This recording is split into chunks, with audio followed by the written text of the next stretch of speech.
യാത്ര തുടങ്ങുന്നതിന് മുമ്പ് റൂമിൽ നിന്ന് നിസ്കാരം ആക്കി നിസ്കരിക്കാമെന്നാണ്. യാത്ര എന്ന ഒരു ആനുകൂല്യം വെച്ച് ആക്കുമ്പോൾ ശ്രദ്ധിക്കേണ്ട കാര്യമാണ്. അത് ആക്കുമ്പോഴും ഖസ്റാക്കുമ്പോഴും ചെയ്യേണ്ട കാര്യമാണ്.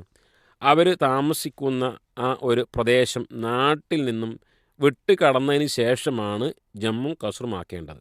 എന്ന് പറഞ്ഞാൽ ഒരു യാത്രക്കാരൻ വീട്ടിൽ നിന്ന് തന്നെ ആക്കുവാൻ പാടില്ല എന്നർത്ഥം.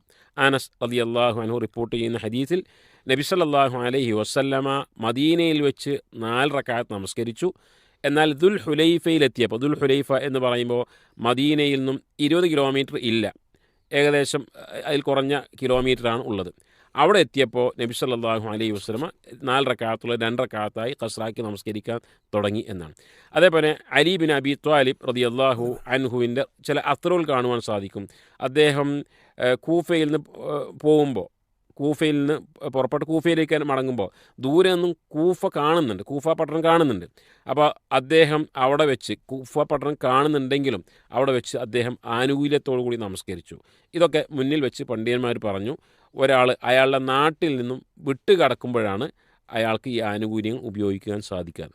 പഴയ കാലത്തും ഇന്നും ഇന്ത്യയെപ്പോലുള്ള ചില പ്രദേശങ്ങളിലുമൊക്കെ നമ്മുടെ നാട് പോലെയല്ല, അവിടെ ഒരു ഗ്രാമം, അത് കഴിഞ്ഞാൽ പിന്നീട് ഒരു മരുഭൂമിയോ ഒഴിഞ്ഞ സ്ഥലമോ, പിന്നീട് അടുത്തൊരു ഗ്രാമം, ഈ രൂപത്തിൽ. അപ്പോൾ മക്കയിൽ നിന്നും മദീനയിലേക്ക് പോകുമ്പോൾ മദീന കഴിഞ്ഞാൽ പിന്നെ കുറേ കഴിഞ്ഞാൽ ദുൽ ഹുലൈഫ, അത് കഴിഞ്ഞാൽ കുറേ കിലോമീറ്റർ കഴിഞ്ഞാൽ ചില സ്ഥലങ്ങൾ, ഇതേപോലെ ഓരോ പ്രദേശങ്ങളാണ്. നമ്മുടെ നാട്ടിലും ഇതേപോലെ ഒരു പ്രദേശം എന്ന് പറയാവുന്ന സ്ഥലത്തു നിന്നും വിട്ട് കടന്നതിന് ശേഷമാണ് ജമ്മും ഖസ്റും ചെയ്യേണ്ടത്.